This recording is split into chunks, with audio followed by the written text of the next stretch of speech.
Assalamualaikum warahmatullahi wabarakatuh. Kembali lagi di channel Radio Horor. Untuk kisah kali ini ada sebuah cerita yang diambil dari Kaskus dari tulisannya Nevri.Rio. Sebuah kisah yang berjudul Rumahku Kampung Hantu. Dan sebelum kita lanjut ke ceritanya, tekan dulu tombol like video ini dan jangan lupa tekan juga tombol subscribe channel ini. Nyalakan juga lonceng notifikasinya agar tidak ketinggalan cerita-cerita lainnya dari channel ini. Dan buat teman-teman yang pengen membaca langsung ceritanya, nanti silakan saja kunjungi linknya yang nanti akan saya sertakan di kolom deskripsi. Dan seperti apa untuk kisah kali ini, langsung saja kita masuk ke ceritanya.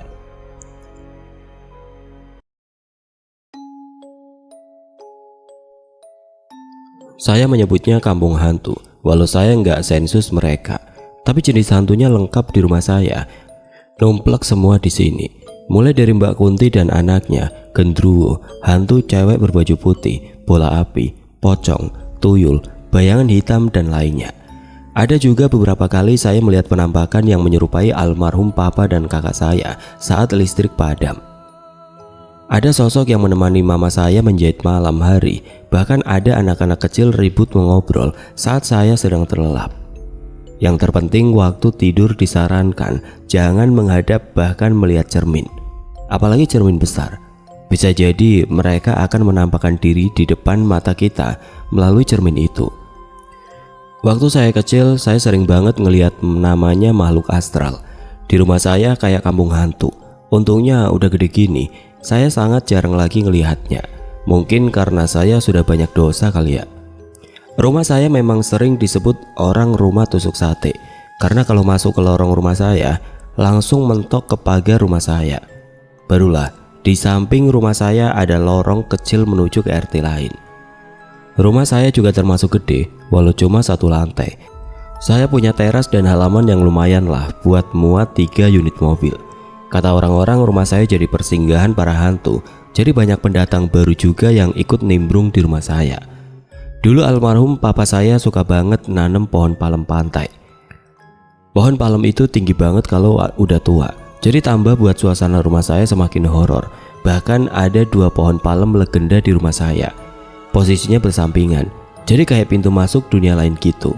Untungnya sekarang udah ditebang, karena emang buat ngeri dan katanya jadi tempat nangkring para warga kampung hantu.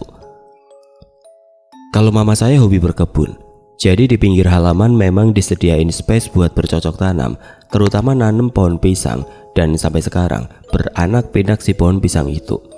Yang horornya, di depan kamar saya ada 2 buah pohon pisang yang katanya beberapa orang yang bisa melihat.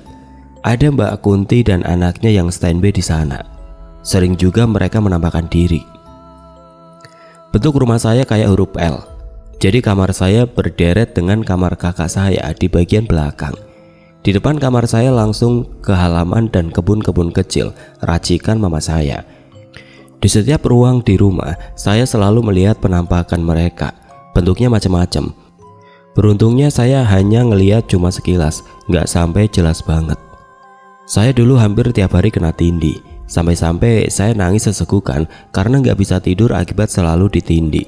Saking parnonya, saya selalu menyelipkan tulisan ayat Al-Quran, bahkan naruh Al-Quran di atas badan saya. Tapi tetap saja si hantu bisa menindih saya. Walau dalam bahasa medisnya itu hanya penyumbatan darah sehingga berefek pada sulit bergerak. Kejadian itu terus terjadi sejak saya duduk di bangku sekolah dasar sampai tamat sekolah menengah pertama. Kalau dulu saya kayak bisa melihat suasana dunia lain saat mata saya terpejam. Jadi kalau kelopak mata saya tertutup, mata saya bisa melihat seperti apa aktivitas dunia lain di kamar saya. Itu posisinya saya belum tidur, masih tersadar, hanya mata saya saja yang tertutup. Saat saya tertindih, yang menindih saya terlihat jelas, mulai dari balita sampai sosok pria yang hanya sampai badannya aja yang kelihatan. Waktu masih unyu-unyu, saya tidur sama mama di kamar depan, sedangkan papa dan 2 kakak saya tidur di kamar ujung. Di kamar saya sekarang. Pernah suatu waktu saya berada di kamar kakak saya sendirian. Lalu saya melihat ada bocah laki-laki yang mengintip dari balik jendela di luar kamar. Dia ngelihat saya. Karena saya penasaran, lama-lama saya liatin dan deketin. Si bocah masih aja nggak bergerak dari posisinya, ngeliatin saya dari balik kaca jendela. Pas saya terus mendekat ke jendela kaca dan menempelkan muka saya untuk melihat siapa itu bocah, ternyata nggak ada siapa-siapa di luar kamar saya. Masih di kamar ini, waktu saya masih SMP. Saya tidur siang sendirian, lalu tiba-tiba papa saya membangunkan saya, tapi saya ogah-ogahan untuk bangun. Sejam kemudian saya bangun dan melihat ada bola api berwarna putih, kayak penjar matahari. Di atas lemari baju di depan saya, bola api itu jelas banget kelihatan bersinar, besarnya lebih besar dari bola basket. Saya sempat memejamkan mata. Pas saya buka mata lagi, bola api itu menghilang. Segera saya bangun dan kabur dari kamar. Saya langsung ke ruangan tengah nyari papa saya. "Pak, ngapain sih tadi bangunin adik?" "Bangunin kamu? Lah, papa dari tadi di sini aja nggak ke kamar. Siapa coba yang bangunin kamu?" "Lah, jelas-jelas tadi papa bangunin adik di kamar. Kan adik sempat buka mata, tapi karena masih ngantuk jadi adik tidur lagi." "Papa nggak bangunin kamu, mungkin mimpi kali." "Tadi adik juga lihat ada bola api berpijar, Pak, di atas lemari baju di kamar." "Ah, masa dek? Coba kamu ambil," ucap papa sambil cengengesan. Saya langsung diam.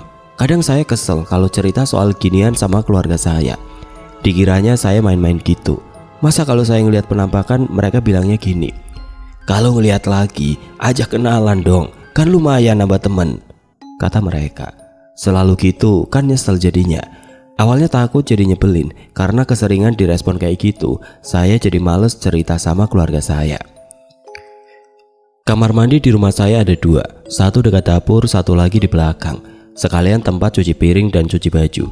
Kebetulan atasnya terbuka, jadi dari kamar mandi belakang bisa melihat atap rumah orang. Tapi khusus di tempat mandi, bisa melihat lantai 2 rumah tetangga saya yang dijadikan tempat jemuran. Kebetulan dulu waktu saya masih sekolah dasar, saya nggak malu mandi di luar dan kelihatan sama tetangga sebelah kalau lagi di lantai 2. Ya namanya juga masih anak-anak gitu. Waktu itu saya mandi sore sekitar pukul 4. Di tengah acara guyuran-guyuran air bak, saya ngelihat ke arah jemuran tetangga. Pas saya lihat, ada anak laki-laki yang cuma pakai kolor putih doang, lagi berdiri di dekat tali jemuran tetangga. Mungkin maksudnya mau lihat saya mandi kali ya, tapi saya nggak sampai kepikiran ke sana. Yang saya pikirin, itu bocah siapa ya? Karena tetangga saya nggak punya anak pria seumuran itu. Ada juga seusia saya tapi badannya gendut, dan nggak mungkin itu anak tetangga saya. Beda banget. Karena penasaran, saya terus ngeliatin itu anak. Si anak dengan ekspresi datar masih saja ngeliatin ke arah saya. Nggak sampai setengah jam saya langsung teriak kencang memanggil seluruh orang di dalam rumah. "Mama, kakak, kesini cepat!" teriak saya dengan suara yang cempreng. Seketika mama saya langsung datang ke kamar mandi belakang, disusul kakak dan papa saya juga. "Ada apa sih dek? Teriaknya kok gitu banget? Ketinggalan handuk apa?" tanya mama saya. "Itu mah di jemuran tetangga itu ada anak kecil liatin ke adik mulu," ucapku sembari menunjuk ke bocah itu. "Mana nggak ada kok, itu kan cuma jemuran celana jeans." "Enggak mah, itu anak kecil," jawabku meyakinkan mama. "Bukan dek, itu jemuran celana, kamu salah lihat pasti," sahut kakakku. "Itu anak kecil kak, pakai sempak aja," kembali jawabku terus meyakinkan mereka. "Ah, kamu ini ngelihatnya aneh-aneh aja, ya udah masuk sana," kata papa. Aku langsung masuk ke dalam rumah ditemani mama, papa dan kakakku. Aku nggak berani lagi menatap ke jemuran tetangga. Benar kata orang tua, kalau maghrib jangan keluyuran keluar rumah, dan saya baru tahu bahwa waktu itu memang harus dipatuhi. Masih di lokasi yang sama, jemuran tetangga, sayangnya bukan selimut tetangga. Kebetulan tetangga saya itu buka warung dan selalu ramai. Saat saya keluar rumah, tepat maghrib-maghrib, saya berniat jajan snack. Mata saya langsung menatap ke arah jemuran tetangga di lantai 2. Betapa kagetnya saya, ternyata ada penampakan lain, bukan penampakan bocah kolor putih, tapi pocong. Seumur-umur baru kali ini saya ngelihat bentuk asli pocong. Ya samalah dengan kayak yang ada di film-film horor, sama persis malah. Untungnya nggak kelihatan ada belatung atau muka seramnya. Si om pocong itu loncat-loncat di tempat, tepat di tempat jemuran tetangga itu. Saya kaget setengah mampus melihat si pocong itu, apalagi loncat-loncat. Sambil terus berjalan, saya memilih menunduk. Karena penasaran, saya kembali mendongakkan kepala untuk memastikan kalau penglihatan saya tadi salah. Tapi tetap aja si pocong masih ada di posisi semula sambil loncat-loncat. Karena saya sudah yakin dengan penglihatan saya, jadi saya nggak berani lagi ngelihat ke belakang. Parahnya, saya nggak kabur dari situ. Saya masih terus berjalan ke warung tetangga tersebut. Habis saya jajan, saya langsung balik ke rumah tanpa berani menoleh ke belakang. Sejak saat itu saya kapok keluar rumah waktu maghrib, dan hampir 1 tahun lamanya kalau lewat rumah tetangga itu atau ke warungnya, saya nggak berani ngelihat ke arah jemurannya. Ruang depan dan ruang tengah rumah saya nggak ada sekat, sedangkan ke dapur dibatasi tembok penyekat ruangan dan ada pintu sambung. Kamar mama saya di ruang tengah. Karena papa saya sering keluar kota, jadi saya selalu tidur sama mama saya. Waktu itu kira-kira sore hari. Saya keluar kamar untuk mengambil air minum di dapur, sedangkan mama saya bersiap untuk sholat asar di dalam kamar. Setelah saya selesai ambil minum di kamar, saya menoleh ke arah ruang tamu. Kalau dari pintu dapur terlihat ruang tengah dan ruang tamu. Saya ngelihat ada wanita berbaju putih yang terbang di ruang tamu saya. Durasinya cukup sebentar. Saya kira itu mama saya yang pakai mukena. Waktu saya masuk kamar, saya langsung kaget. Ternyata mama saya lagi sholat. Buset, jadi wanita berbaju putih itu siapa? Saya nggak berani keluar kamar dan menunggu mama saya kelar sholat. Setelah mama selesai sholat, saya langsung dimarahin sama mama saya. Kamu kenapa duduk di dekat mama sholat sih? Udah tahu kamar ini sempit, malah duduk di sini. Dari tadi mama di kamar aja ya waktu pakai mukena, tanya saya meyakinkan diri. Iyalah, mama kan langsung sholat. Kamu lihat sendiri kan, mama baru kelar sholat. Soalnya tadi adik lihat ada bayangan putih lewat di ruang tamu. Gak nampak tapi kayak melayang. Adik kira itu mama, makanya langsung ke kamar. Ah, salah lihat kamu kali, ucap mama. Saya hanya diam saja karena lagi-lagi mama saya gak percaya dengan apa yang saya lihat. Gak cuma di ruang depan aja, penampakan juga sering terjadi di dapur. Saat saya lagi asik menonton di ruang tengah, pintu sambung ke dapur emang gak pernah ditutup. Sering banget ada yang seliweran mondar-mandir dari dapur ke kamar mandi dalam. Sekali, 2 kali dan terus menerus. Sampai-sampai karena keseringan, saya bilang ke mama kalau ada yang lagi lewat. Mah, sering banget di belakang tuh mondar-mandir. Emang siapa deh yang di belakang? Gak ada orang lah mah, ya siapa lagi dong kalau bukan itu. Ada 2 kamar belakang dan dua-duanya dihuni oleh ketiga kakak saya. Kebetulan kakak pertama saya masih hidup. Jadi di rumah masih ramai dan personilnya lengkap.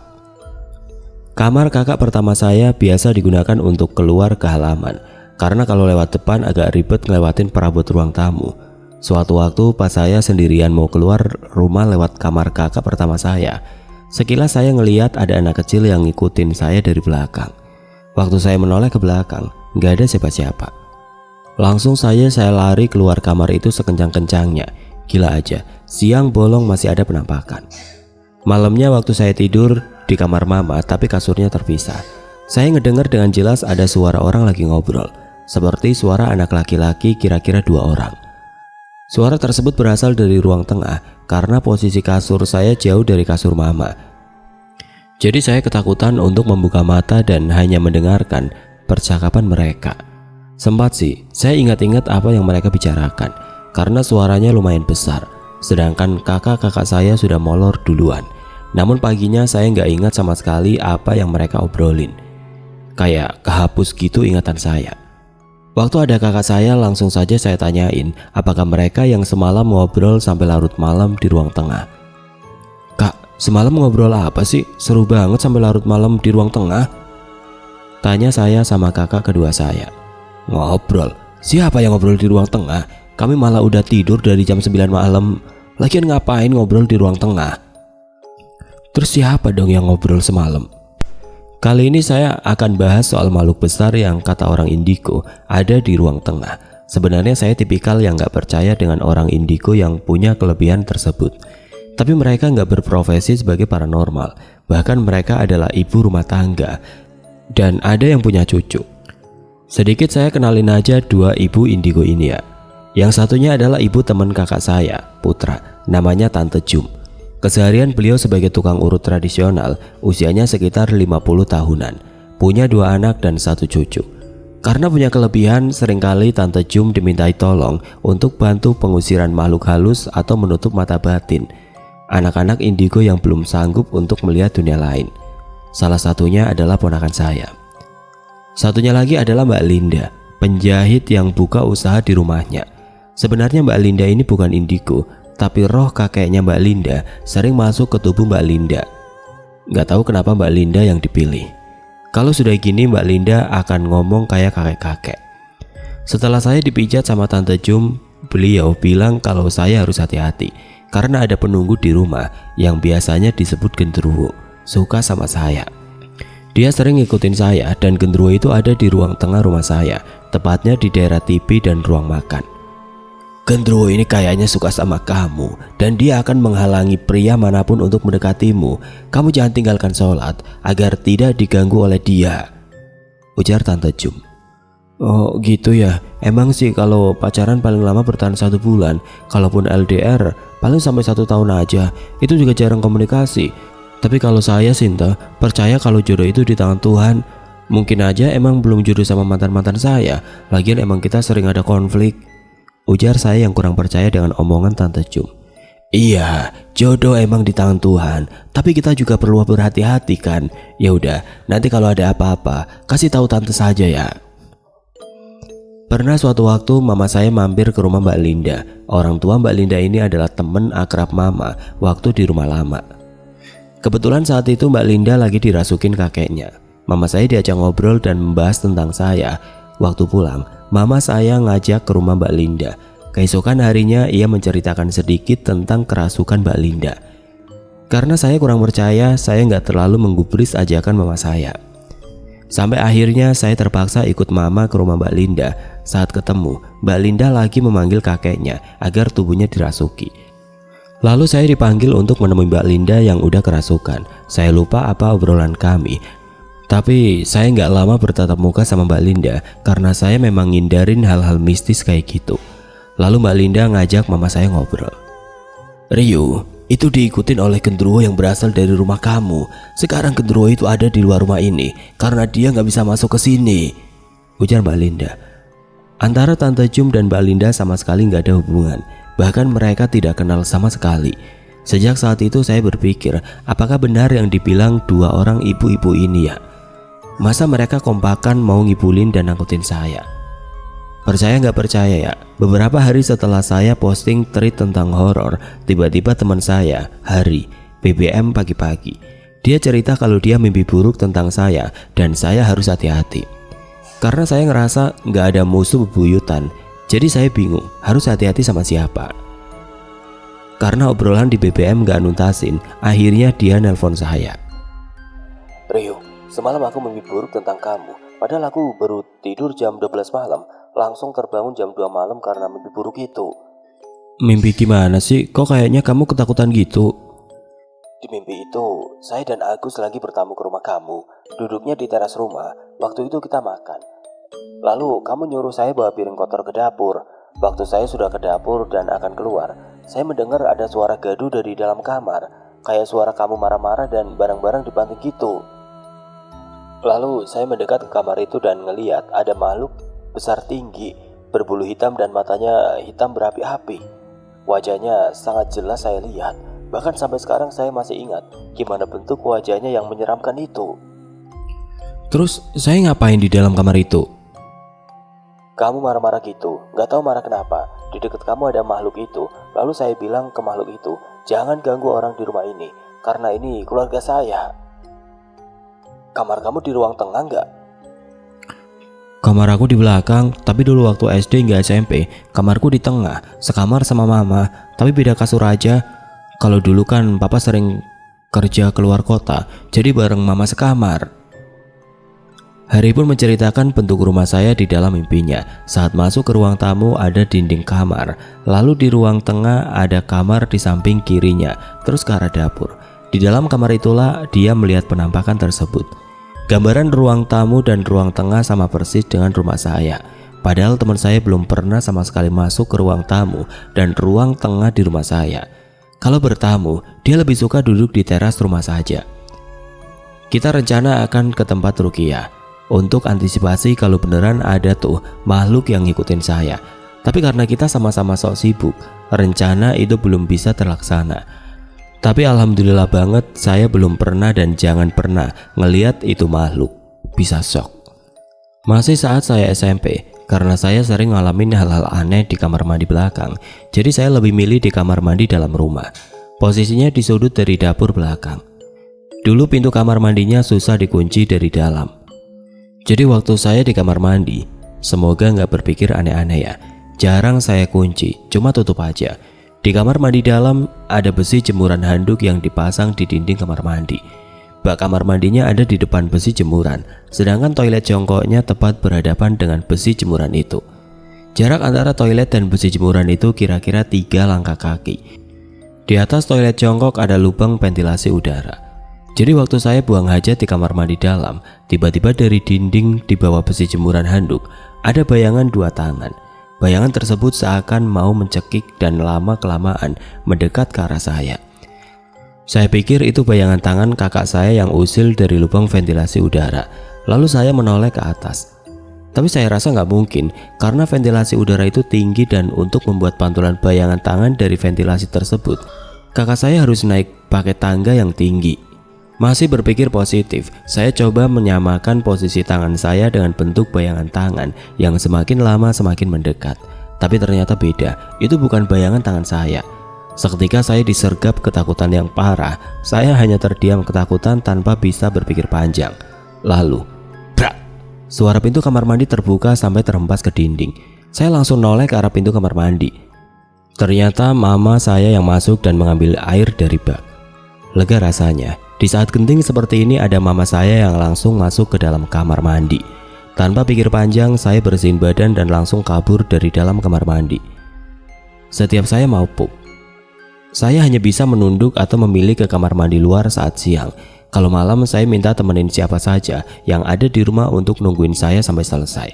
Konon katanya, dari penampakan yang selalu berseliweran dari ruang belakang ke kamar mandi hingga bayangan tangan yang mendekati saya, ternyata ada kisah di masa lalu yang saya dengar dari keluarga saya. Tapi kisah ini juga nggak tahu benar enggaknya. Dulu rumah saya ini ditempati oleh satu keluarga. Sang ayah adalah pekerja keras. Lalu saat pulang kerja dengan peluh keringat yang membasahi tubuhnya, lelaki ini memilih untuk langsung mandi karena dia juga merasa gerah. Saat mandi dengan keringat yang masih membasahi tubuhnya, lelaki itu langsung terserang sakit jantung. Katanya suhu tubuhnya masih panas, lalu diguyur dengan air di bak mandi yang dingin. Terjadi kontraksi perubahan suhu tubuh sehingga memicu sakit jantung.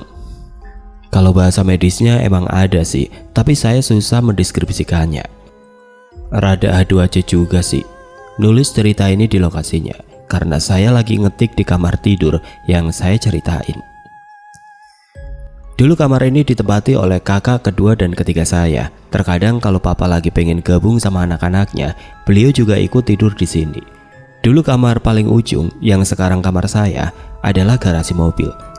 Karena kami nggak punya mobil, dari pindah sampai sekarang, jadi garasi ini dialihfungsikan sebagai kamar tidur.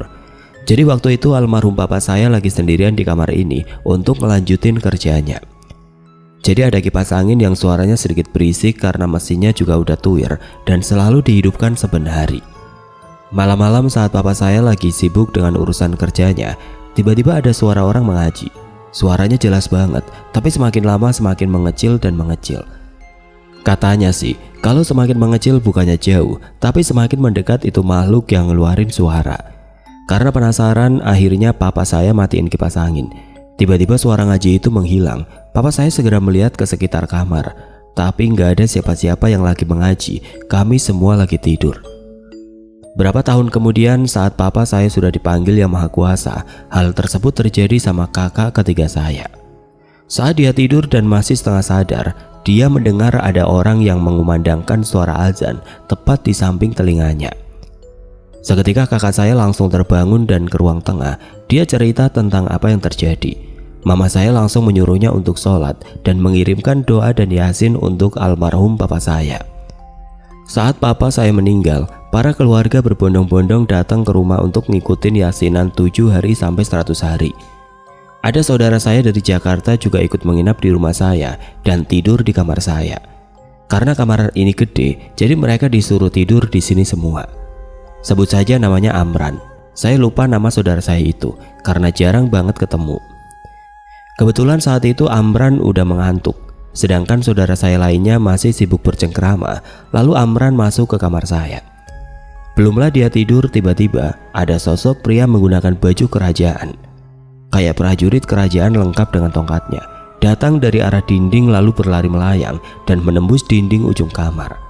Sontak Amran langsung acir terbirit-birit keluar kamar dan memilih menginap di rumah tante saya yang cuma beda RT. Ada juga teman kakak saya yang tiba-tiba kesurupan setan wanita dan tertawa cekikikan. Saat pergantian tahun 2015 lalu, keponakan saya juga ngeliat ada tante baju putih masuk menembus dari depan kamar masuk ke kamar saya. Saat itu kakak, istrinya, ketiga anaknya dan teman-teman kakak saya lagi bakar-bakar jagung di halaman. Waktu ponakan saya bilang gitu, semuanya pada ngacir masuk ke kamar tengah. Saya saat itu lagi kerja, jadi waktu saya pulang langsung diceritain kakak gitu sama istri kakak saya. Ya nggak tahu ya, itu si mbak yang nangkring di pohon pisang depan rumah saya atau mbak yang akan saya ceritakan ini. Masih konon katanya ya, yang tinggal di rumah ini dulunya juga ada seorang wanita. Nggak tahu saya ceritanya dia udah berkeluarga atau gimana. Mungkin karena ada masalah gitu atau frustasi, saya juga nggak ngerti. Dia akhirnya bunuh diri dengan cara gantung diri di kamar tengah. Mungkin juga yang saya lihat dulu mbak baju putih melayang di ruang tamu adalah dia juga. Wallahu alam. Malam itu listrik padam di kampung saya. Posisinya saya lagi di ruang tengah sama mama berdua doang. Kedua kakak saya lainnya masih warawiri di kampung sebelah. Di ruang tengah, tepatnya ruang makan, ada lemari jati lama peninggalan nenek saya yang dihibahkan ke mama saya. Itu lemarinya pakai kaca, jadi biasa untuk naruh makanan. Waktu itu saya ngerasa kelaparan banget. Lagi gelap-gelapan gitu, penerangan hanya lilin doang. Waktu saya mau ambil makanan di dalam lemari itu, saya melihat penampakan almarhum kakak pertama saya yang terpantul di kaca lemari tersebut. Sontak saya terdiam, namun penampakan itu hanya sekilas dan langsung menghilang. Kejadian lainnya juga sama, kebetulan lagi mati lampu. Saya lagi berdua dengan mama di kamar tengah. Kebetulan dipan kayu itu tepat berada di belakang pintu masuk. Penerangannya juga hanya lilin doang dan kami berdua menghabiskan malam itu sebelum mengantuk dengan bercerita. Tiba-tiba muncul sosok almarhum papa saya. Jelas banget di tengah penerangan yang seadanya, penampakannya sama persis kayak papa saya. Rambut ikal, baju hitam, tangan panjang yang digulung sampai otot lengan atas, celana hitam. Namun sayang, penampakan itu hanya sekilas dan saya langsung cerita sama mama. "Mah, tadi barusan ada papa masuk ke dalam kamar." "Serius kamu, Dek? Di mana?" "Itu di dekat pintu pakai baju serba hitam." "Terus di mana sekarang?" "Ngilang."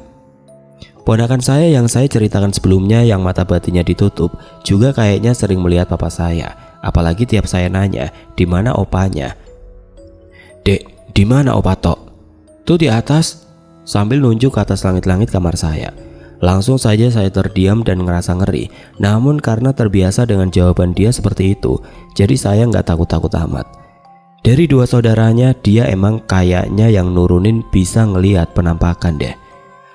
Saya juga pernah melihat sosok berbaju putih yang berdiri tepat di belakang mama saya.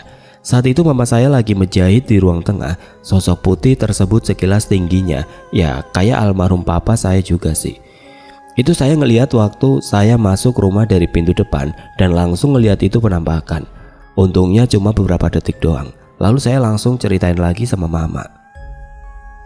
"Mah, barusan ada yang ngeliatin mama ngejahit loh." "Ngeliatin? Siapa, Dek? Di mana?" "Baju putih di belakang mama persis, yang nggak tahu siapa, hantu kali." Kalau dari awal saya cerita tentang kisah horor yang saya alami selama tinggal di rumah ini, kali ini saya akan cerita tentang keluarga dan teman-teman saya yang juga mengalami hal serupa dengan kisah berbeda-beda. Sebelumnya saya sudah cerita kalau kakak dan teman kakak saya juga pernah diusilin sama penghuni rumah. Tadi sore, saya ngobrol sama mama dan istri kakak di depan rumah. Saya ngebahas tentang pohon pisang yang ada di depan kamar saya. "Mah, pohon pisang di depan kamar saya itu kok nggak pernah ditebang. Ditebang kok, tapi ada tunasnya yang baru, jadi hidup lagi pohon yang baru. Lagian itu pohon pisang lagi berbuah. Tebang aja lah Ma, di situ ada penunggunya. Banyak yang udah ngeliat, bahkan saya juga ngeliat anak kecil dari luar kamar. Takutnya itu juga anaknya. Ya memang ada penghuninya. Tuh buah pisangnya. Bukan cuma saya saja yang diusilin, teman-teman saya juga. Ada yang ngeliat langsung waktu bertamu di teras. Ada juga lagi duduk di teras lalu dilempar pakai batu. Ya udah, biarin aja. Ternyata Mama juga pernah merasakan keusilan penghuni di rumah. Padahal saya kira Mama yang paling gak mungkin diusilin. Selain Mama rajin beribadah, saya gak pernah dengar cerita kalau Mama pernah ngelihat penampakan di rumah ini. Waktu itu Mama sendirian di rumah, gak ada siapa-siapa. Mama lagi berada di ruang tengah sambil menonton, kadang juga menjahit. Lalu tiba-tiba ada yang memanggil Mama. Mama. Suara perempuan memanggil Mama saya. Mama kira saya udah pulang, karena biasanya saya sering manggil Mama kalau udah masuk rumah, menandakan kalau saya udah pulang, padahal kelaparan. Sampai sekitar 1 jam berlalu gak ada kegiatan apapun yang menandakan kalau saya ada di rumah. Biasanya saya masuk dari pintu samping kamar kakak saya. Karena penasaran, Mama lalu beranjak ke dapur untuk mengecek. Ternyata tidak ada siapa-siapa, hanya Mama sendirian di rumah. Teman-teman saya pun demikian. Saat Fitri, teman saya datang ke rumah duduk menunggu saya pulang saat malam hari. Duduknya di teras rumah. Di samping rumah saya ada pohon pisang dan pohon sukun yang menjulang tinggi. Lalu tiba-tiba ada yang melemparkan sesuatu di atas atap rumah saya. Fitri yang juga indigo langsung merinding. Sebenarnya dia nggak ngelihat penampakan, tapi dia merasakan bulu kuduknya berdiri. Dia langsung SMS saya agar cepat pulang. Mbak, cepat pulang dong. Ini diusilin penunggu rumah Mbak di teras. Lah, kan ada Mama, ketok aja pintunya. Kayaknya Mama nggak denger deh. Aku ketok dari tadi nggak nyaut. Ketok lagi aja pintunya, atau ketok dari jendela depan. Biasanya Mama di ruang tengah lagi nonton, nggak kedengeran kali. Lalu Fitri langsung bergegas mengetok jendela rumah dan akhirnya dibukakan pintu sama Mama. Dia lalu masuk ke kamar saya dan mendengarkan musik untuk menghilangkan ketakutannya. Kalau baca cerita saya sebelumnya, ada teman saya namanya Harry. Dia juga pernah melihat penampakan juga di pohon pisang depan kamar saya. Setelah saya, Hari dan Agus mengobrol di teras rumah, saya lalu menunjukkan sesuatu ke dia karena dia lebih kuat penglihatan tidak kasat matanya. Jadi saya nunjukin ada sesuatu yang aneh di atas pohon sukun. Coba sini dulu deh. Itu tuh, di tengah pohon sukun ada kayak cahaya warna oranye. Ngelihat gak kamu? Gak ada. Yang saya lihat malah itu tuh, di pohon pisang depan kamar kamu. Ada sosok berbaju putih. Dari tadi di sana terus nunjukin diri. Kalau kalian pernah main petak umpet, pasti masa kecil kalian sungguh menyenangkan. Begitu juga dengan saya. Di sini permainan petak umpet disebut dengan tungkupan. Ya, saya nggak perlu jelasin gimana permainan ini. Namanya saja beda tapi permainannya tetap sama. Sama-sama sumputan. Bahasa Palembangnya bersembunyi. Waktu SD saya sering main petak umpet sama teman-teman di dekat rumah. Biasanya yang jaga itu di depan rumah saya, di pagar bata rumah tetangga. Biasanya kami main sore dan menjelang maghrib. Kami usaikan permainan dan pulang ke rumah masing-masing. Saya gambarin dulu ya, pagar bata rumah saya. Kontur tanah di rumah saya ke tempat tetangga itu menanjak. Jadi pagar rumah saya juga dibuat menanjak ke atas, ngikutin kontur tanahnya. Di sebelah pagar rumah saya ada lorong kecil. Kebetulan pagar bata rumah saya itu ada lubang-lubang kecilnya. Ya, pagar bata model rumah lama lah. Kalau orang lewat lorong kecil di samping pagar rumah saya, paling setinggi lubang-lubang kecil itu, nggak sampai melewati tingginya pagar. Meskipun orang dewasa. Ada satu cerita horor yang saya alami waktu main petak umpet sama teman-teman. Selepas asar kami main petak umpet, jadi teman saya kebagian yang jaga. Saya memilih sembunyi di balik kursi keramik teras rumah saya. Posisi saya saat itu menghadap ke depan rumah, ke pagar bata rumah saya. Jaraknya sekitar 6 langkah kaki. Waktu saya sembunyi, tiba-tiba dari balik pagar rumah saya, tepat di depan saya, ada sosok wanita. Wajahnya gak terlalu jelas, tapi dia berambut hitam panjang. Cuma kelihatan badan atas sama kepalanya saja sambil ngeliatin saya. Dia melambai-lambaikan tangannya seakan-akan menyuruh saya mendekati dirinya. Saya perhatikan dengan seksama, jangan-jangan saya salah melihat atau cuma dedaunan dari tanaman mama saya yang melambai. Tapi semakin dilihat penampakan itu semakin jelas, padahal itu masih sore loh. Masuk waktu maghrib juga belum. Karena saya ketakutan, jadi saya mutusin untuk keluar dari persembunyian dan ketangkep oleh yang jaga benteng petak umpet. Sejak saat itu saya nggak berani bersembunyi di sana kalau lagi main petak umpet. Kata teman saya, kalau ada penampakan atau kiriman santet, hewan peliharaan duluan yang akan merespon. Saya juga baca beberapa artikel kalau penglihatan hewan, termasuk kucing, lebih tajam dari manusia. Termasuk penglihatan penampakan makhluk astral. Untungnya di rumah saya memelihara kucing, dan kucing saya sering banget masuk ke kamar. Biar tidurnya nyaman gitu di atas kasur. Tapi pernah kejadian siang hari ketika saya di dalam rumah, ada kucing entah dari mana. Tiba-tiba muncul di ruang tengah. Karena saya hobi kucing, jadi saya ngedeketin itu kucing. Kucing itu lalu berjalan ke arah ruang tamu paling ujung. Waktu saya sampai ke ruang tamu ujung tersebut, tiba-tiba kucing itu menghilang. Saat itu belum banyak perabot rumah yang diletakkan di sana, jadi sangat mustahil kalau dia menyelinap di antara perabot yang ada. Saya cari-cari sampai ke sudut-sudut tapi tetap nggak ada. So, ada cerita lain juga tentang kucing. Di kamar kakak saya di tengah, tiba-tiba ada kucing hitam, kira-kira usianya 1 tahun, masuk ke rumah. Saya dan mama langsung ngejar kucing tersebut. Ruang kamar tengah itu kecil dan sedikit perabot di sana. Jadi kemanapun itu kucing kabur tetap saja terlihat. Tapi saat kami mencari ke dalam kamar, kucing itu hilang. Saya sama mama bingung dan saling bertanya, kemana itu kucing?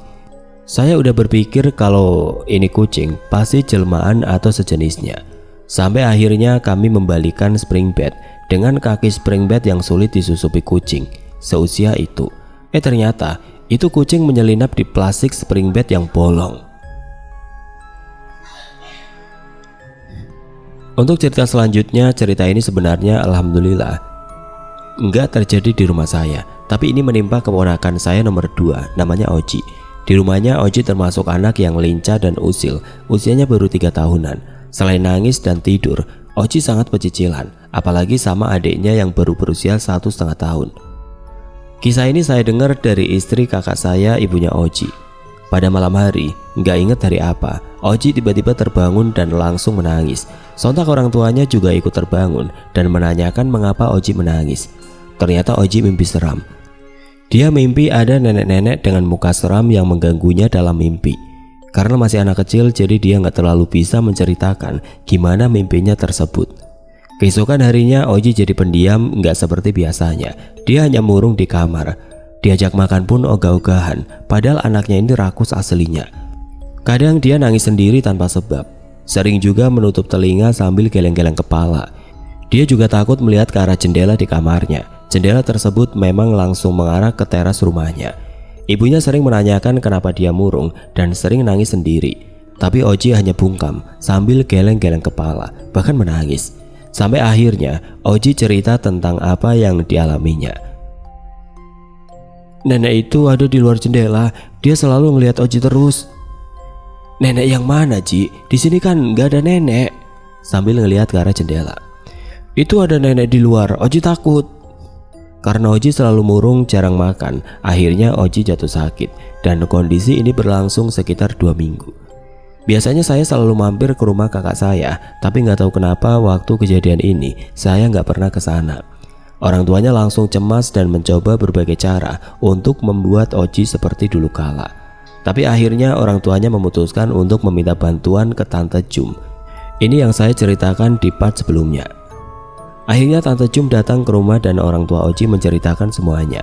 Lalu Tante Jum berusaha menyembuhkan Oji dengan caranya sendiri. Sampai akhirnya Tante Jum menceritakan apa yang dialami Oji. Yang dilihat Oji memang ada dan itu memang membuat Oji takut. Selama ini nenek itu ada di teras dan selalu ngeliatin Oji terus. Tapi dia tidak bisa masuk ke dalam rumah karena ada penunggu rumah yang lebih kuat dari dirinya. Terus kalau Oji sering menutup telinga sambil geleng-geleng itu kenapa teh? Karena dia mendengar suara-suara aneh. Dia berusaha untuk tidak mendengar dan menolak mendengar suara-suara tersebut. Oji ini punya kemampuan untuk melihat dunia lain, tapi karena dia masih kecil, jadi dia belum siap untuk melihatnya. Jadi saya usahakan untuk menutup penglihatannya saja sampai usianya 17 tahun. Setelah diobati Tante Jum, Oji kembali seperti semula, doyan makan, lincah main dan ngusilin adik dan kakaknya. Sebenarnya kami sekeluarga nggak terlalu percaya dengan pengobatan seperti itu. Tapi jika itu memang terbaik untuk Oji dan tidak melanggar aturan agama, kami pun bisa menerima walau enggak masuk akal. Ya boleh percaya, boleh enggak sih. Tapi saya berpikir positif saja dengan ditutupnya kemampuan melihat ponakan saya. Dia bisa lincah seperti semula dan tidak merasakan ketakutan. Masih ingat keponakan saya, Oji dan Tante Jum kan? Saya baru dapat ceritanya semalam dari ibunya Oji. Cerita panjang deh, nanti akan saya jabarin satu persatu.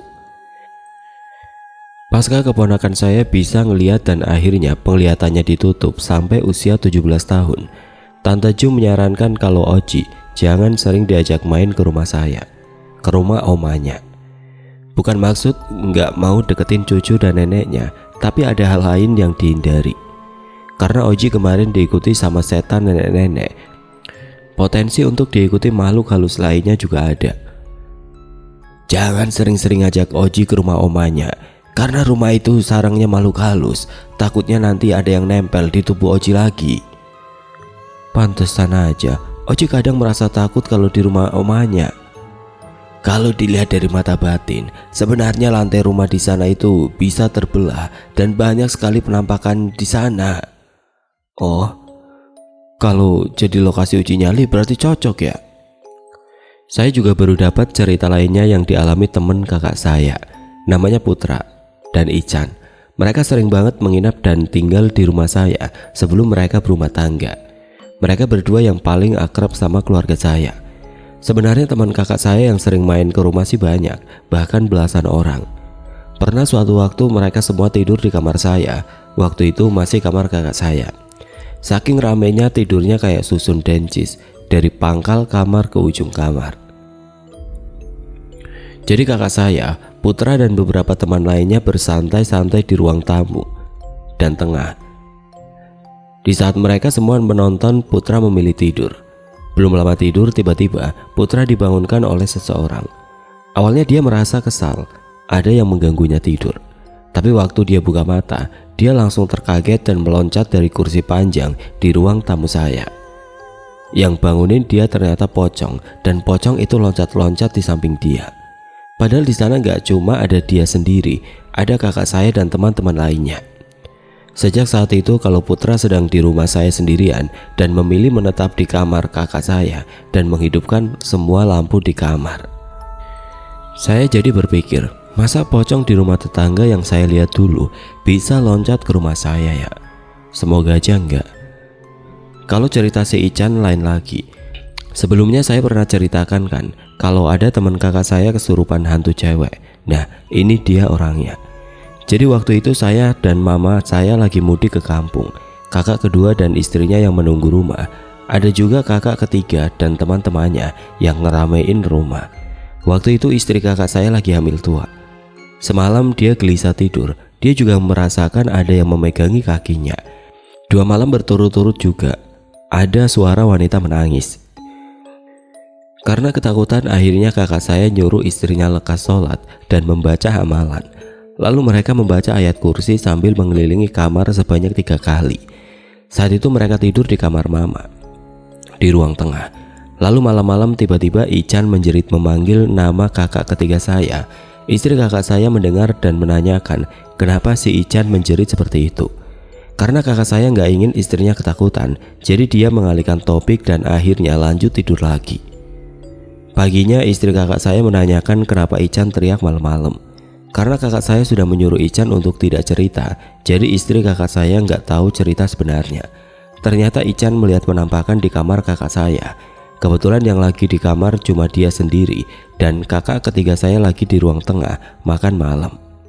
Pernah juga saya disuruh istri kakak saya nemenin dia di kamar. Dulu saya yang masih lugu nggak tahu alasannya kenapa. Ternyata saya baru tahu sekarang kalau waktu dia hamil kemarin dan tinggal di rumah banyak banget gangguannya. Mungkin saya nggak akan mengungkap terlalu dalam tentang misteri sebenarnya, takut menimbulkan salah persepsi. Saya akan ceritakan tentang kisah lainnya saja. Malam ini teman saya nginep di rumah. Saya ceritain kalau sekarang saya lagi asik buat tulisan non-fiksi di Kaskus, yaitu tentang kisah horor di rumah saya. Dan ternyata dia juga merasakan hal yang sama saat beberapa kali ke rumah saya. Sebenarnya saya lebih tertarik buat cerita tentang kisah mistis yang teman saya alami di rumahnya, karena lebih seru saja. Tapi keburu dianya molor, jadi nanti saja saya buat kisah baru. Nama teman saya Ani, kayak lagunya Opa Roma Irama ya. Masih di kamar mandi yang sama di lubang ventilasi tersebut. Saat Ani sedang di dalam kamar mandi dalam, lubang ventilasi tersebut seperti tertutup oleh sosok hitam tinggi. Karena tiba-tiba nggak ada cahaya matahari masuk dari lubang ventilasi tersebut. Tapi Ani nggak berani untuk melihat ke atas lubang ventilasi itu. Tapi dia dengan segera membersihkan diri dan keluar dari rumah. Soal anak kecil yang pernah saya ceritain waktu itu di kamar mandi, waktu ngelihatnya di jemuran tetangga, dia juga melihat hal serupa. Waktu akan ke kamar mandi belakang, dia melihat ada anak kecil. Lalu sering banget dia ngelihat anak kecil itu mondar-mandir di dapur. Entah kenapa sosok yang sering ada di tempat masing-masing juga dirasakan oleh Ani. Seperti misalnya si mbak yang nangkring di pohon pisang depan kamar saya. Tanpa saya cerita dia juga sudah tahu. Masih ingat gak waktu saya ngelihat ada mbak baju putih yang seliweran di depan ruang tamu? Tadi kakak saya cerita kalau pernah juga ada tetangga yang lewat rumah saya malam hari. Saat itu dia melihat ada cewek baju putih cantik banget dekat rumah saya. Karena penasaran dia mengikuti kemana cewek itu berjalan.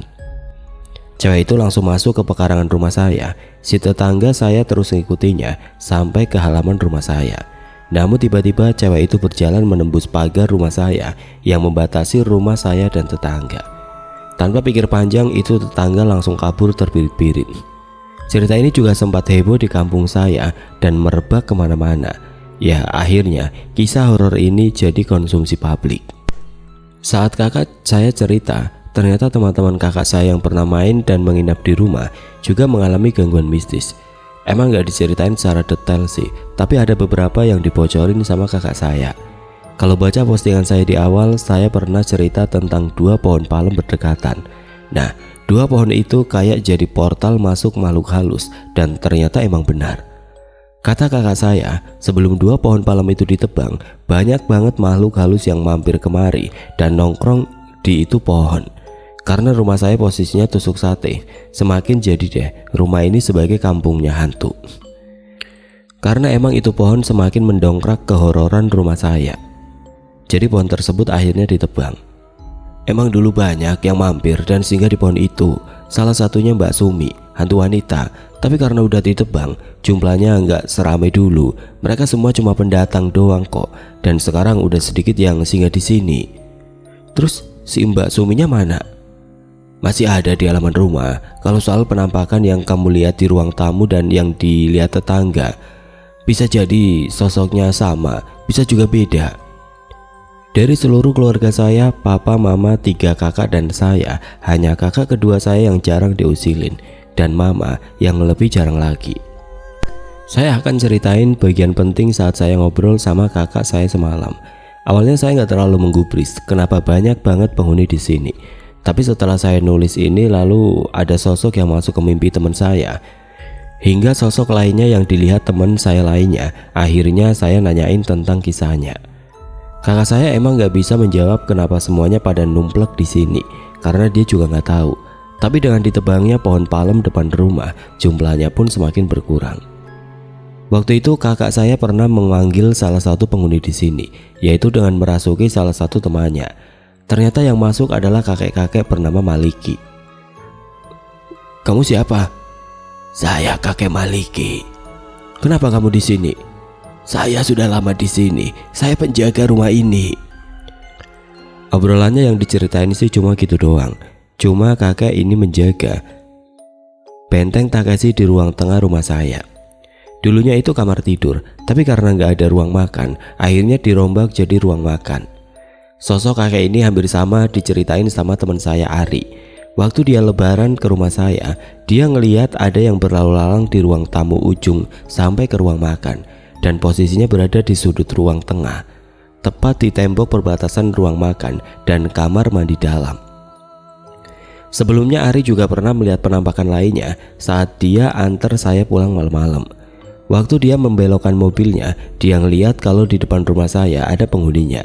Di depan kamar saya ada juga. Di samping rumah saya ada juga. Tentang wanita yang bunuh diri juga dibenarkan kakak saya. Kalau dulunya emang pernah ada wanita yang bunuh diri dan kemungkinan jin di rumah saya ini menyerupai dia. Jadi ada teman kakak saya kesurupan di kamar. Karena kakak saya memanggilnya, lalu kakak saya ada teman lainnya bertanya tentang banyak hal. Lalu ada salah satu teman kakak saya Rudi yang nanyain tentang nomor togel. Sama itu hantu. Kira-kira begini obrolannya. "Mbah, minta nomor togel dong." "Togel?" "Iya mbah, nomor togel." Tidak butuh waktu lama yang kesurupan langsung menghadiahkan Rudi sebuah bogem ke arahnya. Walau bogemnya nggak kena langsung ke badan Rudi, tapi tubuh Rudi langsung terpental ke dinding kamar. Sama kayak saya dan Putra, teman kakak saya. Ternyata kakak kedua saya juga pernah ngelihat sosok pocong. Waktu itu dia tidur di kamar saya. Gak cuma dia sendirian yang tidur, teman-temannya juga ada.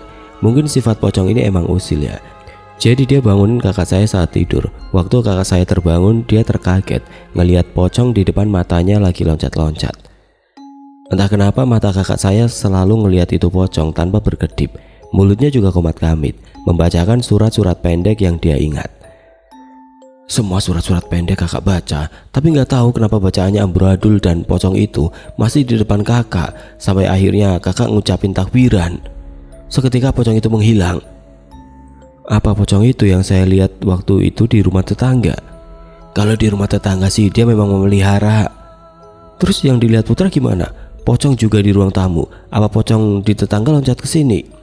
Bisa juga dia itu bawaan kita dari luar. Misalnya kita lewat tempat angker atau tempat tongkrongan itu pocong, lalu dia ngikut kita sampai rumah. Karena kita nggak cuci kaki dan basuh muka, atau karena kita kotor, jadi dia bisa masuk ke sini. Terus genderuwo itu memang tinggalnya di ruang tengah. Genderuwo itu juga asalnya dari kamar ini. Dulunya waktu ada saudara saya nginep di kamar ini, dia ngelihat ada penampakan hitam. Lama-kelamaan penampakan itu semakin besar dan tinggi kayak genderuwo. Kakak saya juga nyaranin, kalau pengen tahu lebih jelas tanya kakak ketiga saya, karena dia pernah berinteraksi langsung dengan penghuni di sini. Tapi karena kakak ketiga itu kerja di luar kota dan nggak terlalu akrab, jadinya saya nggak minat nanyainnya. Di akhir obrolan kami, kakak saya nyebut saya sebagai Power Rangers. Maksudnya orang yang bisa berinteraksi dengan makhluk halus. Dan emang saya yang paling sering ngelihat dibandingkan yang lainnya. Kamu kan sering lihat mereka, tapi jarak kamu itu dekat nggak? Jauh juga enggak, dan akan selalu begitu. Mending kamu memilih deketin aja mereka. Ada caranya. Jadi kamu bisa menanyakan ke mereka apa yang mereka inginkan. Kali aja kamu bisa juga menyuruh mereka pergi dari rumah ini. Enggak, ngelihatnya saja selama ini udah bikin spot jantung, apalagi deket dan berinteraksi dengan mereka. Ya kalau gitu akan tetap begitu. Kalau kamu mau nggak diganggu lagi, buat benteng Takeshi aja dengan amalan-amalan, dibaca mengelilingi ruangan. Untuk awalnya, bacaan itu dilakukan di sekeliling kamar kamu saja, agar para pendatang nggak bisa masuk ke dalam rumah. Terus penghuni rumah gimana? Dia akan terkurung di dalam rumah, tapi akan ada celah buat dia bisa keluar dan terusir. Tapi dicoba dulu, serahkan semuanya kepada yang di atas. Mereka itu senang dengan ruangan yang lembab, gelap dan kotor. Seperti kamar mandi juga kan? Dan saya langsung mikir, apa jangan-jangan saya jarang bersih-bersih di kamar, jadinya mereka ngadem di kamar saya. Akhirnya kakak saya ngasih tahu amalan apa yang harus dibaca. Namun karena saya ada keburu asik dengan ceritanya, saya nggak terlalu mendengar secara detail apa yang saja yang harus dibaca. Kalau Agan nanya, kenapa banyak banget penghuninya? Itu yang saya nggak bisa jawab, karena saya juga nggak tahu kenapa. Yang saya tahu, mereka ada semua, banyak jenisnya, makanya saya sebut kampung hantu. Oke teman-teman, sekian untuk kisah kali ini. Bagaimana menurut kalian tentang kisah ini? Tulis komentar kalian di kolom komentar. Dan buat teman-teman yang baru bergabung, jangan lupa untuk like, komen, share, serta subscribe channel ini. Dan nantikan kisah-kisah horor berikutnya tetap di channel Radio Horor. Wassalamualaikum warahmatullahi wabarakatuh.